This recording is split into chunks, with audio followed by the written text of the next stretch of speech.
singkat dan menarik tentang psikologi kognitif. Yuk simak bersama. Di dalam tentang psikologi kognitif ini, mari kita bahas mengenai latar belakangnya.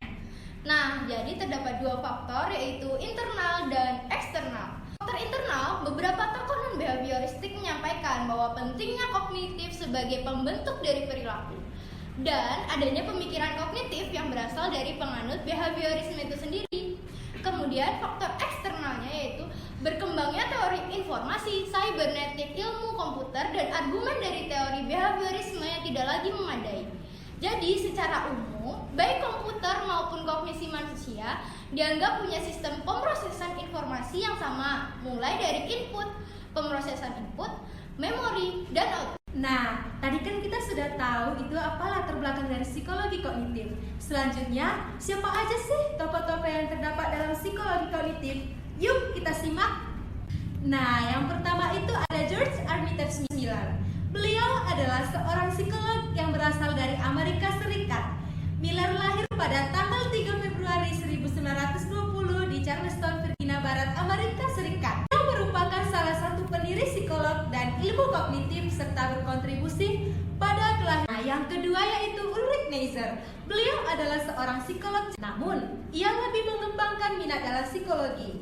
Neisser merevolusi disiplin dengan menentang teori behaviorism dan berusaha untuk menemukan bagaimana pikiran berpikir dan bekerja. Kemudian beliau sangat tertarik pada ingatan dan persepsi. Yang ketiga ada Leon Festinger. Festinger lahir pada tanggal 8 Mei 1919 di Brooklyn, New York, dan meninggal pada tanggal 11 Februari 1989 di New York. Ia merupakan lulusan dari University of Iowa pada tahun 1941. Pemikiran Festinger yang paling terkenal adalah social comparison theory, yaitu manusia memiliki dorongan untuk mengevaluasi kemampuannya. Dan yang kedua ada cognitive dissonance theory, yaitu teori tentang disonansi manusia untuk mengubah dirinya menjadi lebih konsisten lagi. Yang keempat yaitu Aaron Sampkin Beck. Beck dilahirkan pada tanggal 18 Juli 1921 di Rhode Island, Amerika Serikat.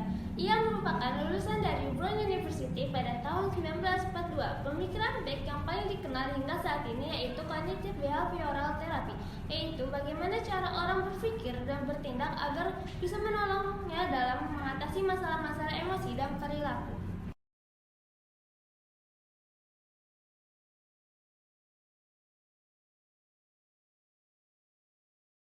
Pendekatan dalam psikologi kognitif menurut Grun di tahun 1959 ada 3 pendekatan dalam psikologi kognitif, yaitu yang pertama ada psikologi eksperimen dengan menggali proses belajar, mengingat, dan berpikir dengan metode eksperimen.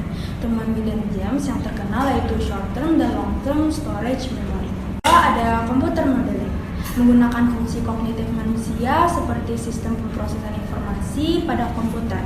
Disebut juga dengan information processing system psychology. Ketiga ada cognitive neuropsychology, yaitu pendekatan pada aktivitas otak ketika melakukan pemrosesan informasi. Nah, selanjutnya saya akan menjelaskan tentang keterkaitan biopsikologi dengan psikologi evolusi. Biopsikologi, ilmu yang menjelaskan gejala-gejala psikologis dengan penjelasan biologis.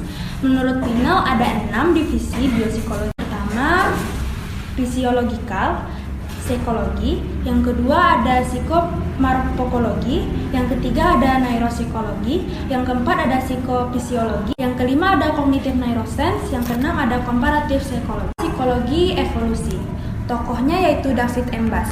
Psikologi evolusi ini dibangun berdasarkan asumsi, yaitu human mind is the product of evolution.